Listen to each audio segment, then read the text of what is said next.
And the Force is what gives the Jedi his power. It's an energy field created by all living things. It surrounds us and penetrates us. It binds the galaxy together.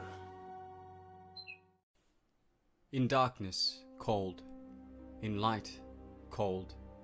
The old sun brings no heat, but there is heat in breath and life. In life there is the Force.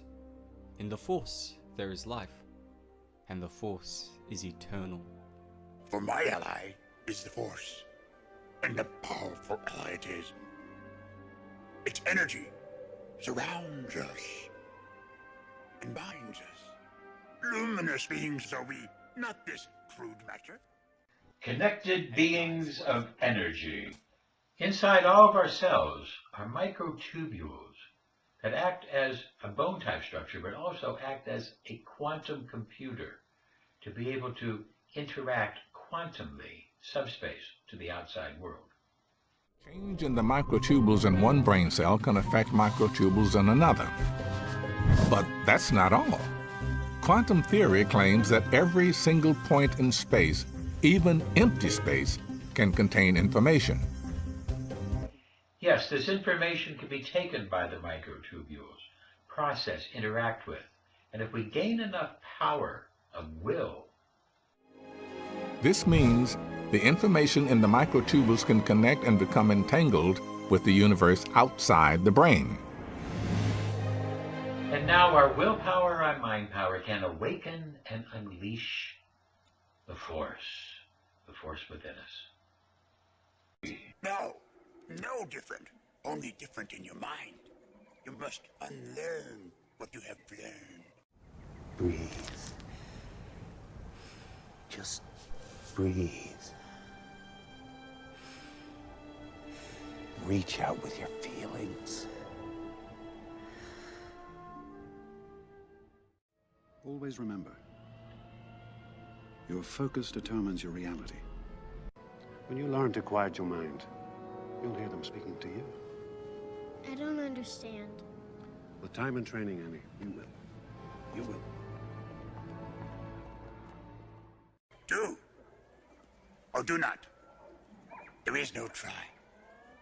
The word mind has doubts, false beliefs, anger, separation, a false sense of time and space. It sees things as separate. The word mind then can fail and rationalize failure so easily. What do you see? The island. Life. Death and decay that feeds new life. Your concentration here and now where it belongs. But Master Yoda said I should be mindful of the future.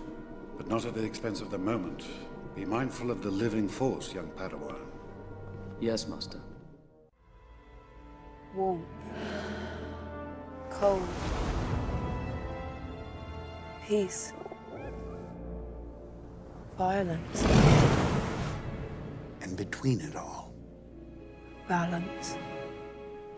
The Force is a metaphysical, spiritual, binding, and omnipresent power that's essentially an energy field that connects all living things in the galaxy, and is what gives both the Jedi Order and the Sith their powers. Energy. A force. and inside you. Inside me. That same force. By reducing and controlling the word mind, we become one with life. We allow change to happen, not force change to happen. I don't believe it. That is why you fail.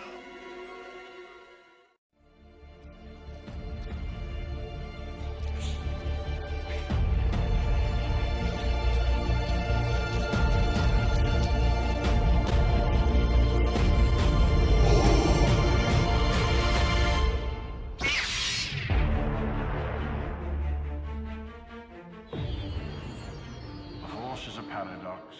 It empowers and imprisons, it destroys and unites, it binds the galaxy together and tears people apart.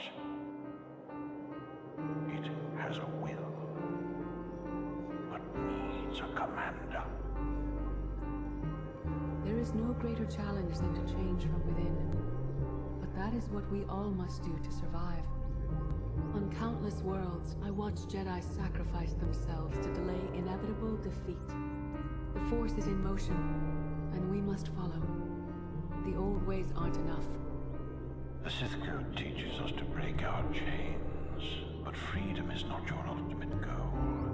You must anchor yourself to power. Jedi approach the Force as a companion, and Sith try to enslave it.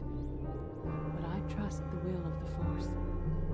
Sometimes, evolution requires a push, or a sacrifice. Until you embrace your full potential, you will only be a pawn of fate, never its master. In life, I dismiss the Jedi Code. I was wrong. There is no death. There is only the Force. And it has a plan. The will of the Force is a flowing current. You can follow or fight it, but it is always there. How can we increase our mastery of the Force? Through nutrition. What nutrition do we use to increase the Force? Aaron Schrödinger wrote a very, very important paper in biology where he found that the organism needs to feed on negative entropy. But what is entropy? You see, according to the second law of thermodynamics, heat must pass from the hot object to the cold object. The hot coffee cup will go to room temperature. As entropy means that there's kind of a diffusion of energy to a balance point. If we take hot water, cold water, here we have some ink. As we apply the ink, we see that it diffuses in an entropic fashion, kind of a random fashion, without true quantum control. And in the hot water, the diffusion is a little faster. So what we can see now is that entropy requires no maintenance. It just happens. It's the second law of thermodynamics. Whereas negentropy requires a quantum biofeedback system. What is negentropy? Well, basically, life proceeds because there is an organized principle of a set of laws that seem to be a quantic-like laws that mean that life will fight against diffusion, against the second law of thermodynamics. In a living system, there's a quantic life force and a quantic life force working against entropy.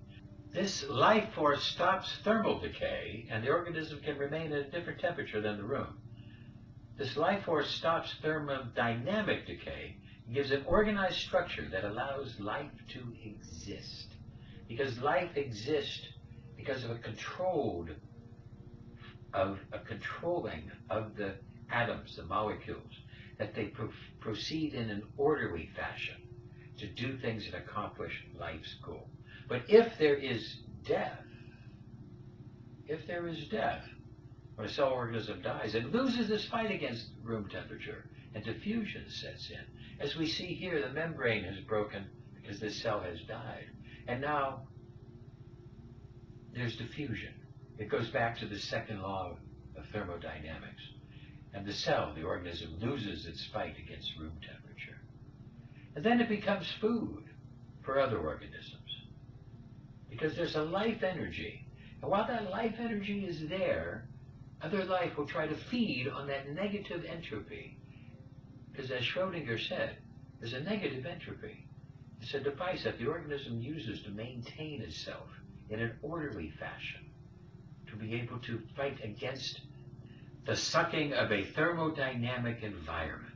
So, without doubt, organisms should feed on negative entropy. We need foods that have that negative entropy. And the number one place we're going to find it in plants, because plants have that negative entropy. Plants are growing objects. And way back in the beginning of recorded history, we started to see people writing the Bible way back in Babylon. And they were writing the Bible, and they had a communication with God. They opened their spirit and had God consciousness coming in to guide them and inspire them. This is the belief of who wrote the Bible by the hand of God. And he told us that seeds, fruits, shall be our food. That these things which have the most amount of neg-entropy would be the best foods for us.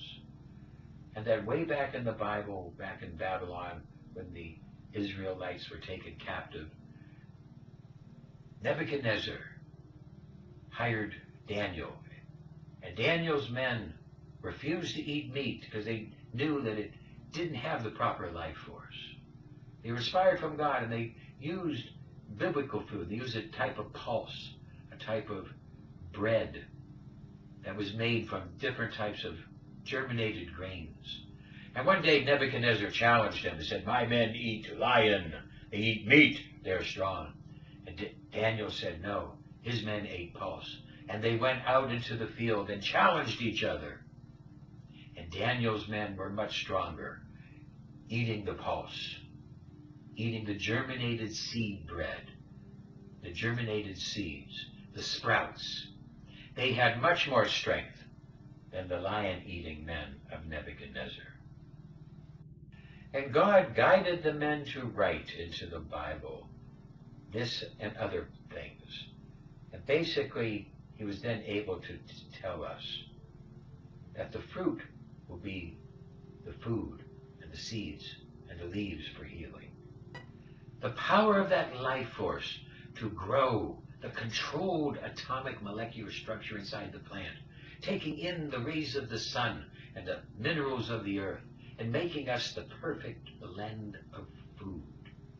And we found that in the sprouts, there's a high amount of energy. And here we have broccoli sprouts, which contain 100 times more cancer-fighting agents than the actual broccoli. And here we see the sprouts. It's this life force. There's an enzyme inhibitor inside the seed and just a little bit of water. And it washes away the enzyme inhibitor and allows the sprout to happen. This is what Daniel had, and sprouted bread that they used. And here we have broccoli sprouts, a very, very fine food that helps us in 1,000 ways and will give us energy, negative entropy energy, to fight against entropy, to fight against disease, decay, and aging, and to make us sharp and better for sports. That we see the beauty and the expansiveness of the plants that have that fiber and have that energy from the sun, that were made the perfect food, as our people from the Bible told us. And now we can get live spirulina, different types of algae. These things are living beings that have that negative energy, that neg-entropy, as well as yogurt.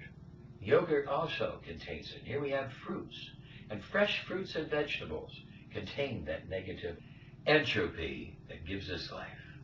Animal cells are encased only in easily digestible membranes, which allow the enzymes in our gut to effortlessly liberate the calories within a steak, for example. On the other hand, plant cells have cell walls that are made out of fiber, which acts as an indigestible physical barrier, so many of the calories remain trapped.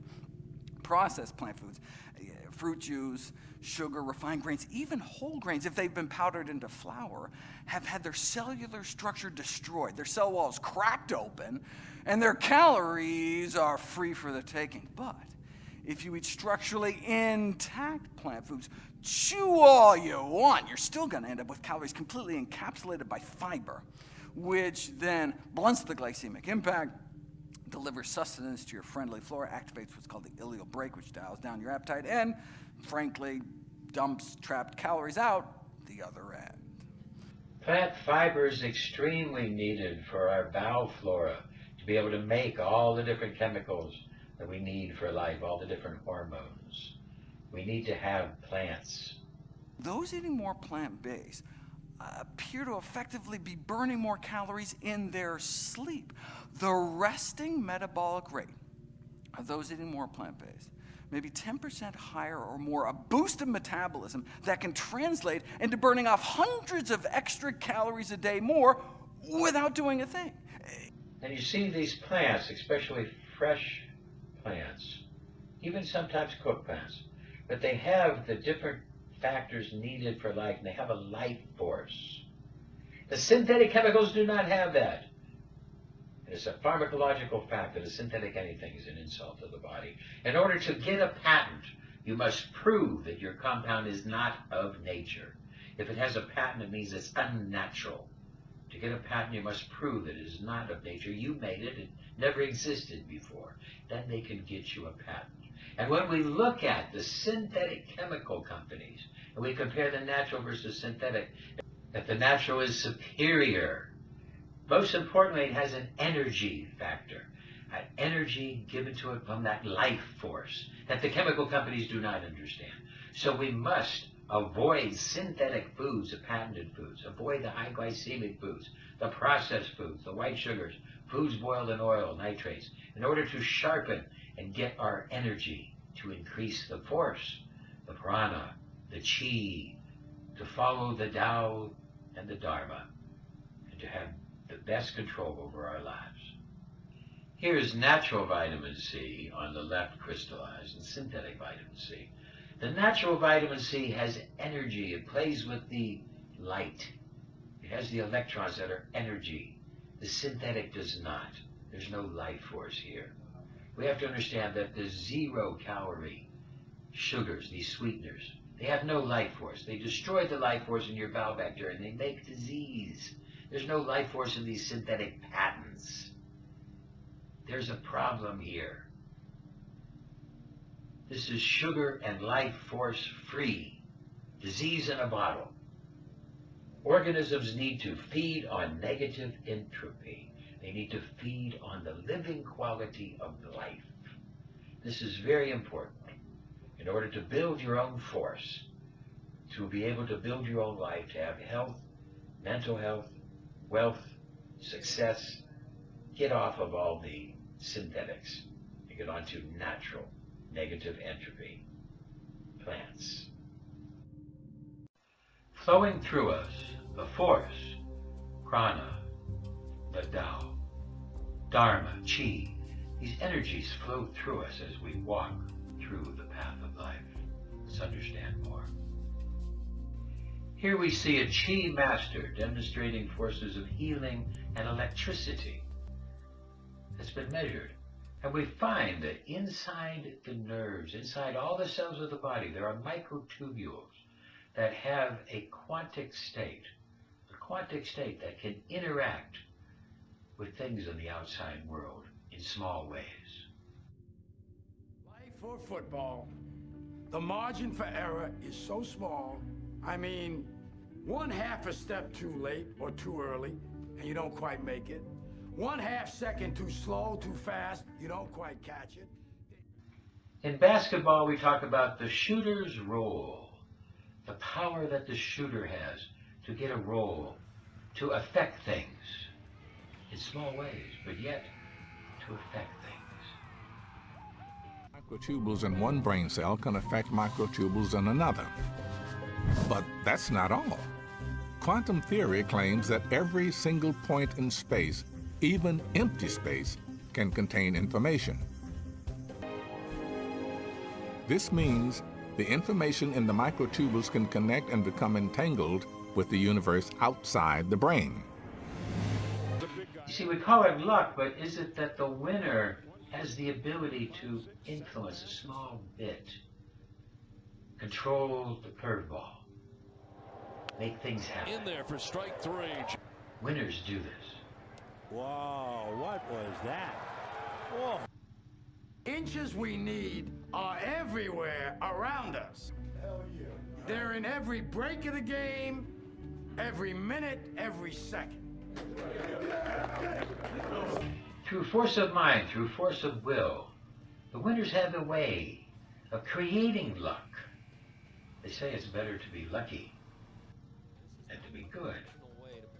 You see, the winners can influence things with a little bit of extra the rocks push again? from the mind. Small different distances to create the event. And I know if I'm gonna have any life anymore, it's because I'm still willing to fight and die for that itch. Because that's what living is. The powers of the positive mind are talked about so much in sports. The ability to influence, create luck. Winners have this, losers don't. Qi, internal energy, the essence of life. It moves inside of us, flows through our bodies, give us power from within. We can understand now how the quantic microtubules can influence this qi, this energy, this force, and influence the Tao, the Dharma.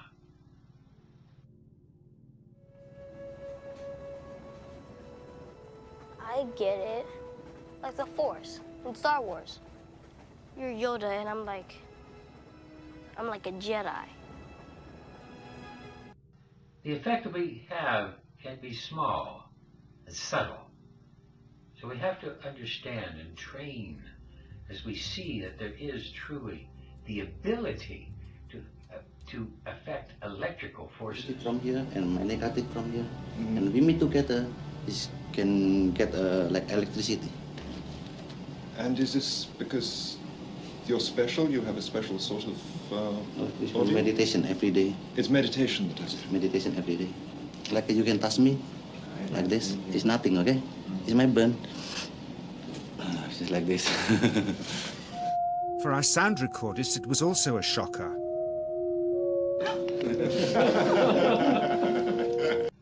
The Dharma is the passage through life, the things that happen. We can't control it completely, but we can affect it. We can have certain small effect to it. We can understand that the prana, the energy, can be affected and be increased. And it can be best understood through the Star Wars idea of the Force. Let the Force be with you. And we learn to influence the Tao. He then took our newspaper outside and showed us how qi can also be used to set things on fire.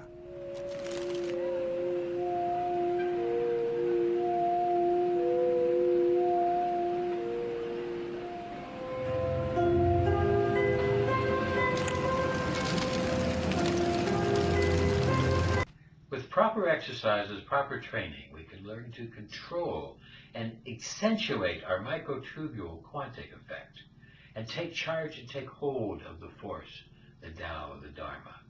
And we can train ourselves, even at a young age, to be more aware and to let that superhuman ability transcend and control the force. The proper way to breathe is to use the diaphragm and the intercostal muscles, but the diaphragm is the main muscle of breathing. As you inhale, it comes down, thus forcing the stomach out. It provides a massage to the liver, the stomach, the entire mesentery, the entire second brain. This is the way that we should be breathing, with the diaphragm. That as it comes down, it takes in air and relaxes then we exhale. Now, people with post-traumatic stress disorder and other mental conditions can have difficulty with diaphragm breathing. Take your right hand and place it on your chest. Your left hand will go over your belly button. When you breathe in through your nose, your belly's going to go out. As you breathe out, your belly's going to go in. Just make sure the hand over your chest isn't moving. Problems with the diaphragm can lead to difficulty in breathing, difficulty sleeping, fatigue, pneumonia, and post-traumatic stress, other mental conditions can produce problems with the diaphragm. Thus, it produces problems with the gases, the oxygenation. The diaphragm is hooked to the brain. Mental conditions can affect it, but also problems in the phrenic nerve can produce problems, and thus create a disturbance. The phrenic nerve will supply the diaphragm with the ability to move producing a massage for the organs, helping to get oxygen properly deep into the lungs for complete mental awareness and body awareness. But problems with stress and problems with PTSD can produce a lock in the diaphragm. Watch.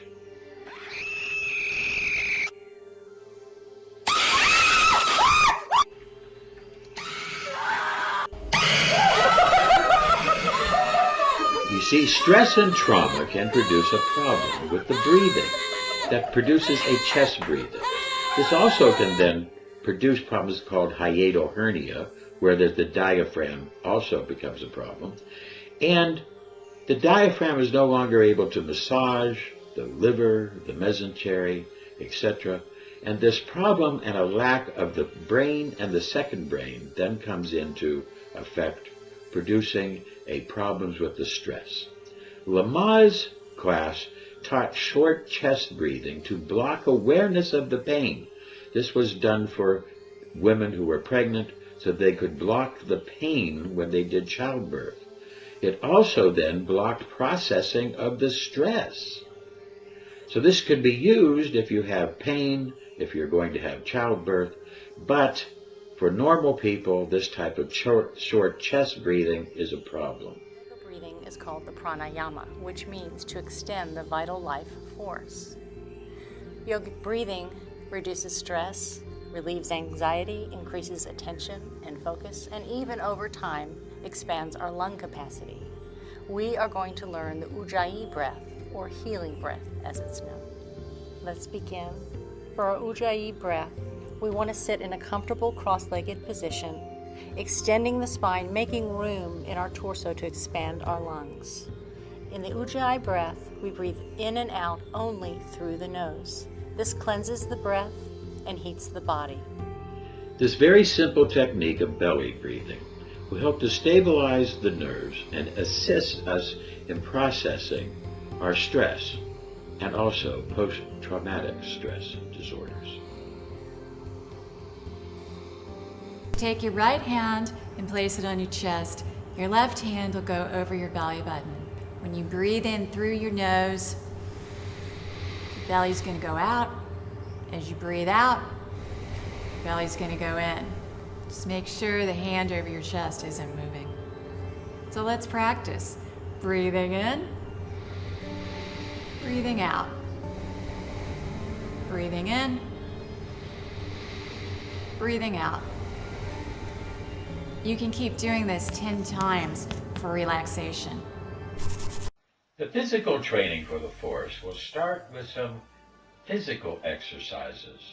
Follow these exercises, make a choice as to which one you wish, and then expand this into at least a 20-minute workout.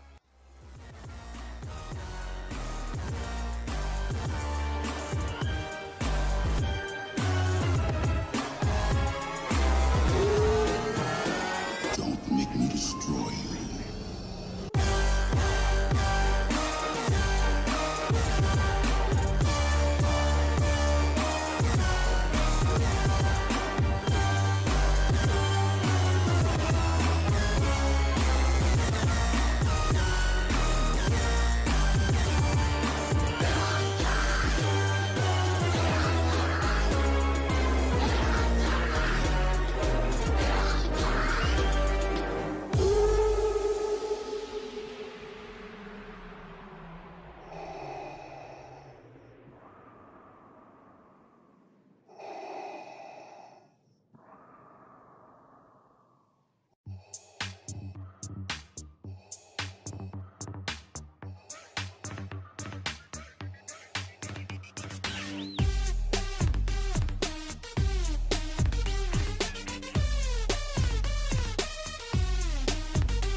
Your destiny lies with me, Skywalker.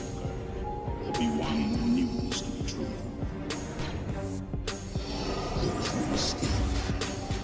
Don't make me destroy you.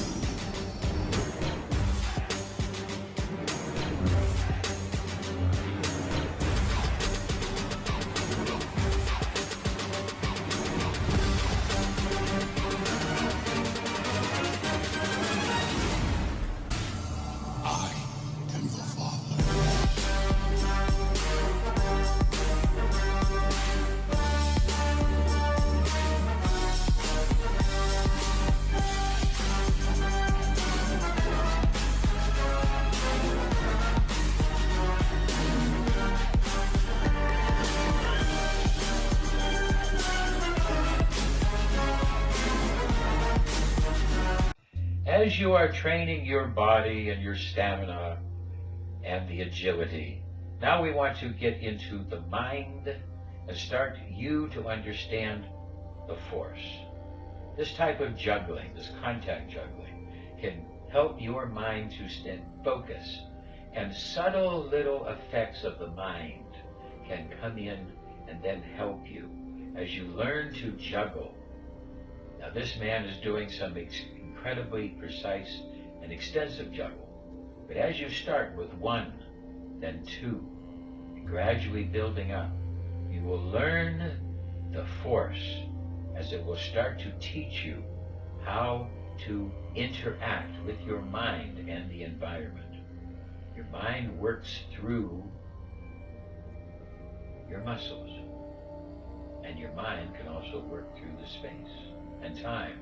So as you do this type of exercise, you'll start to learn more and more control, and you'll see how it is able, in subtle, small, tiny little ways at first, and then ever increasing, you'll be able to learn control of the force and effect control on different items.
And now the next step, being blindfolded. Learning how to juggle blindfolded.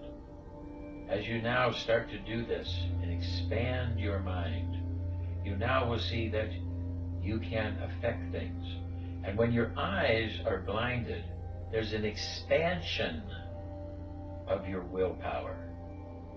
And gradually, day by day, you'll learn more and more. And the force will happen in your juggling, in your life, in your sports, and you'll gradually become more and more in control of the environment around you. We talked about the observer effect. Now the observer can affect things. Well, you, as the observer, are now expanding your effect.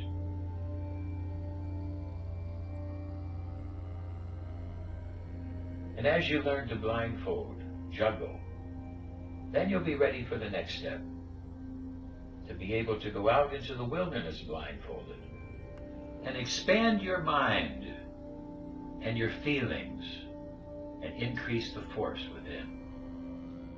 In the woods, I'm going to ask you if you know of a place where there's some woods close by here that is not real dense and not real open, something that you can walk through slowly, blindfolded. And we're going to play the drum slowly and ask you to respond to that, to come to the drum, to come to the heartbeat. Okay, now spin until you forget where you started.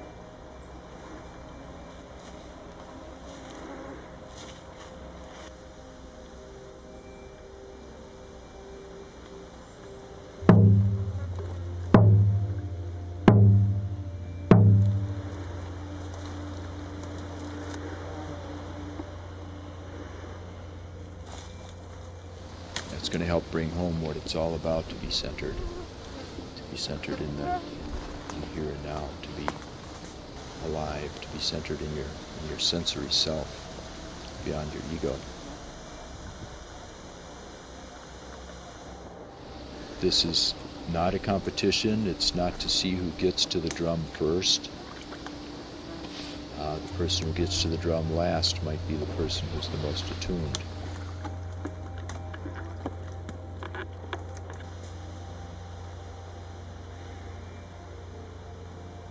As soon as you're not sure you're walking toward the heartbeat, stop, freeze.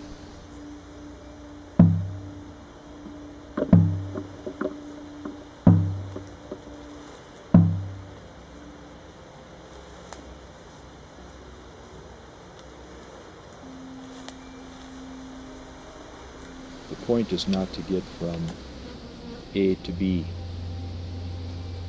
The point is to become the rhythm, the sound of the drum, and meld into it and let it draw you.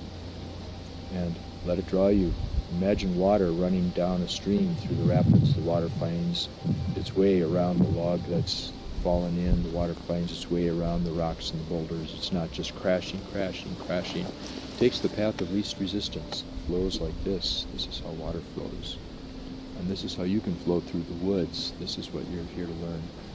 So stay present and be quiet, be stealthy. There's a bunch of brush ahead, don't push through. If you're able to hear somebody else moving, that person's too loud.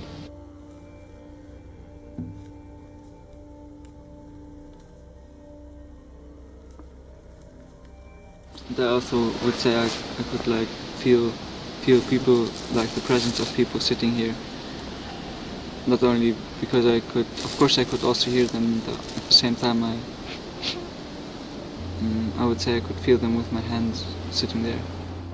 No, we have the capacity to do that actually. It has to do with the reverberation of sound off of something, and blind people attune themselves to that so that they can tell when they're coming close to something by the sound of it, or the refracted sound. We can do it too. We can practice doing that.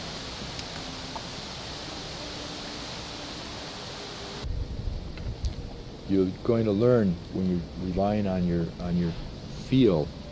You're going to learn what's coming up. If you feel a couple of horizontal branches, you're just going to click that, oh, there must be a fallen tree here because there will not be horizontal branches close to the ground. Or you have a bunch of sticks coming up. Oh, this must be a hazelnut clump. Okay, I get it. Or you feel an evergreen branch like this. And you, oh, this is the end of the branch. Okay, I'm close to the edge of the tree. I can go around. Or if it's the heavier, stouter part, oh, I'm closer to the middle of the tree. Wonder if I can duck under it. Or, now let's see. The branch is growing this way. This is the easiest way around it, because here I'd have to go a lot further to get around the tree. Just gain a sense from feel. Gain a sense of what's there, how to best get around or through it as quietly, as unobtrusively as possible, creating as little disturbance as possible. It's all about how you're doing it, not just what you're doing. There are no limits. We create our own limits. If I say I can't stand it, I can't stand it. That doesn't mean I can't stand it. I'm telling myself I can't.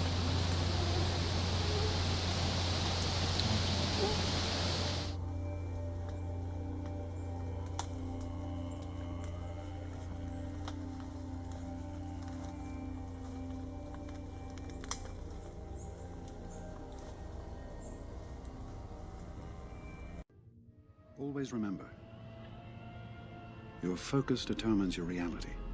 Do or do not. There is no try. Can meditate everywhere, anytime. Even 3 seconds, 2 seconds, while you're walking, while you're having coffee and tea, while you're having meeting, so you can meditate. What are we learning today? Qi. Internal energy, the essence of life. It moves inside of us, flows through our bodies, give us power from within. Many people has a little bit misunderstanding about meditation. They think meditation meaning think of nothing, concentrate. So push too much. So we cannot block thought and emotion. In fact, we need thought and emotion. So whether you listen to your monkey mind or not, that's the issue.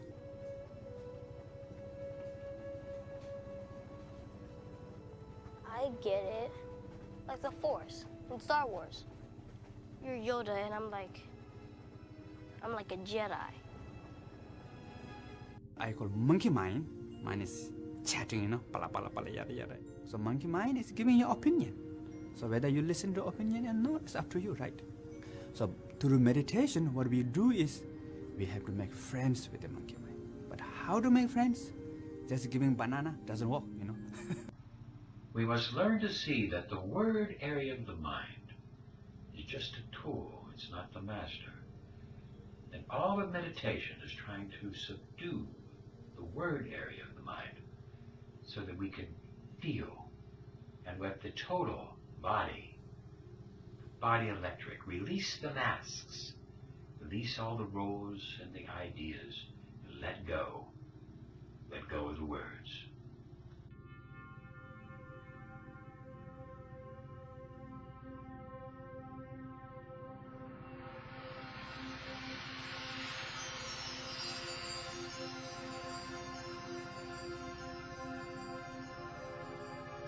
The right method is you need to give job to monkey mind. How to give job monkey mind? So the simple meditation technique is be aware of the breath. So you ask monkey mind, hello, what's breath? So monkey mind says, yeah, good idea. And be aware of breath. Breathing in, breathing out. Breathe.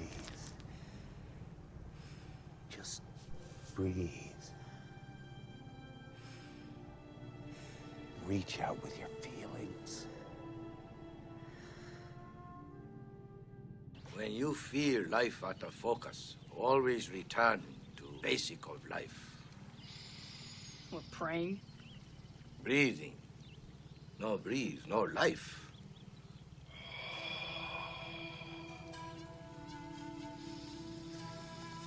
Need too much concentration.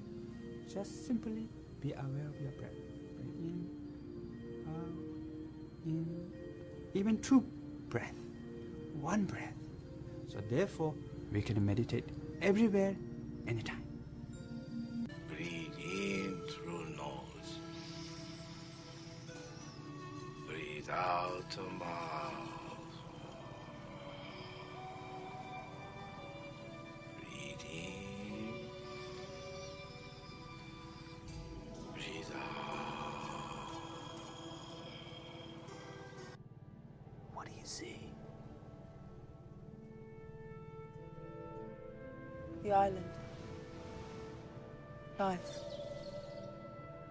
Death and decay that feeds new life. Your concentration here and now where it belongs. But Master Yoda said I should be mindful of the future.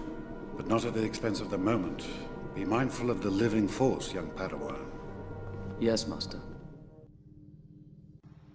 As we get into the now and we watch the mind, We see the energy of the Kundalini. We see the superpowers that arise, but they are just traps that take us away from the true search to find that true quality of stillness, peace, equanimity, emptiness, and yet fullness. That state of nirvana that takes us to the incredible bliss of enlightenment.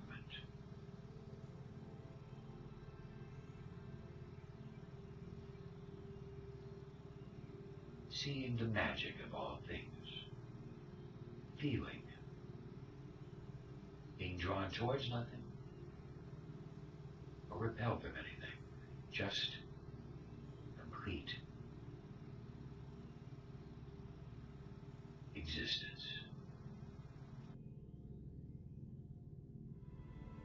Warmth. Cold. Peace. Violence. And between it all, Balance. The force of balance, harmony, good, bad, light, dark, yin, yang, balance.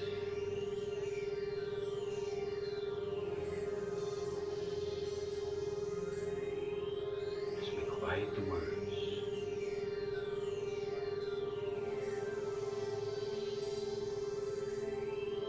the soul finds its true opening.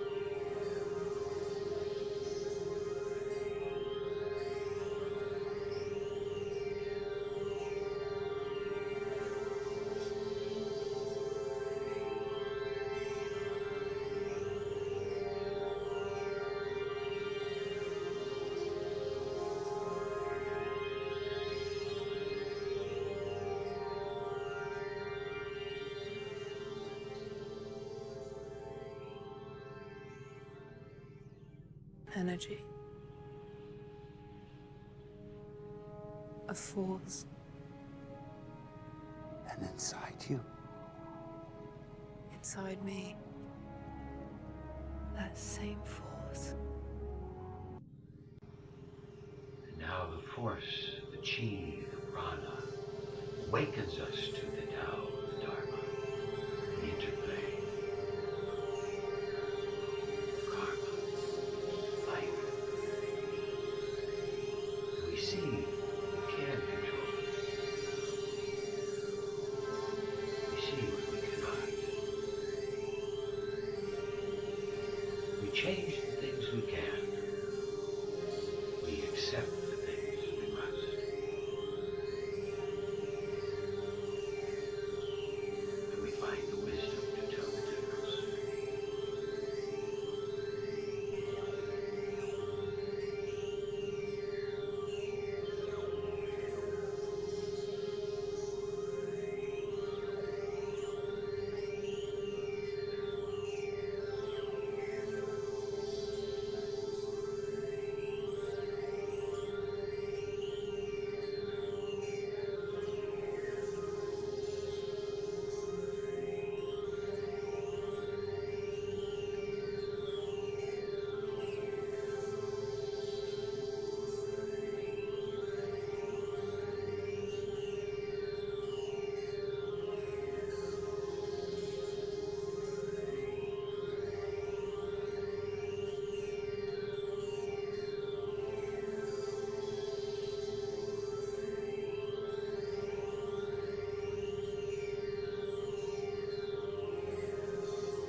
is this.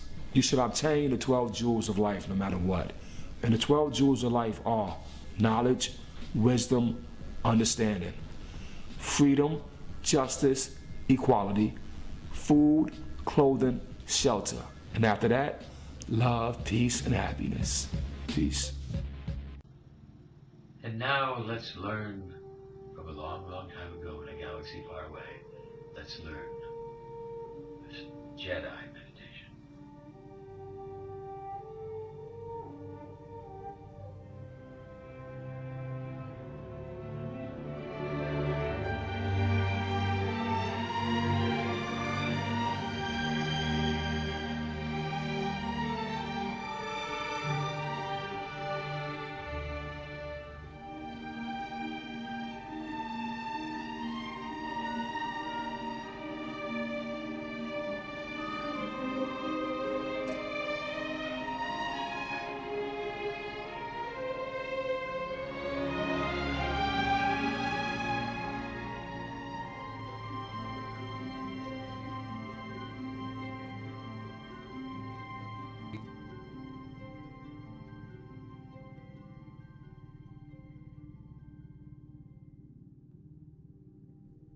The Force is an energy field created by all living things. It surrounds us and penetrates us. It binds the galaxy together. It rests within.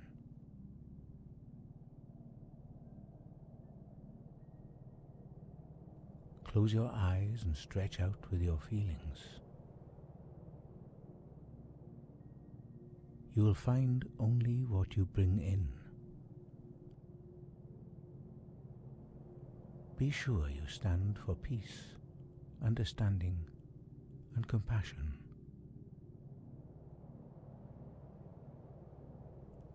Beware the dark side. Anger, fear, aggression flows easily and can consume you. Examine your intentions.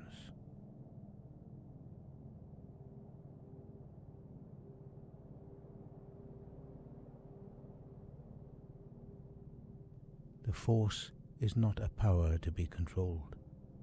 It is an understanding to be reached. Only a clear mind is necessary for this practice.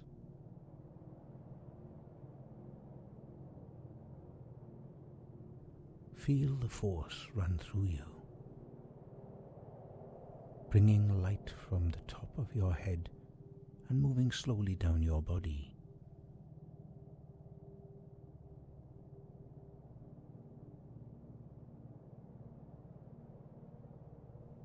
As you focus attention on the sensations that arise, continue to observe how they change. Let them change.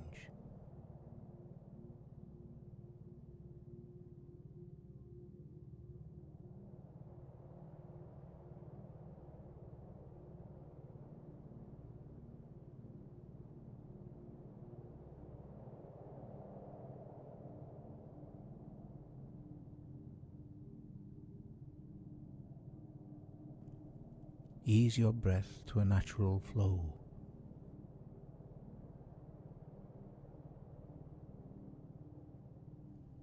Our breath can carry us to the Force.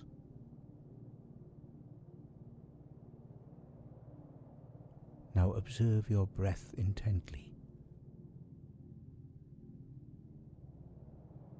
With curiosity, not judgment.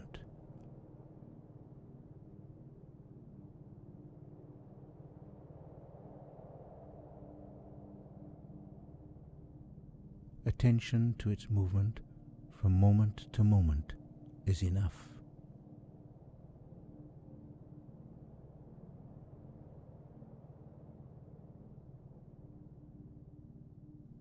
Thoughts may distract you, but you can always come back to the breath.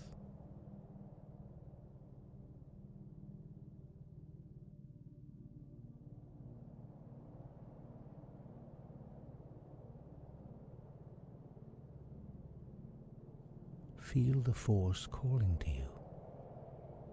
Let it awaken within you. Let it gain its own awareness.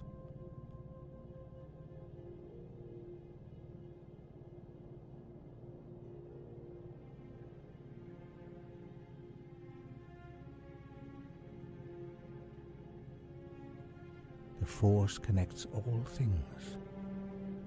It is with you always. Return to this training regularly. A Jedi must have the deepest commitment, the most serious mind.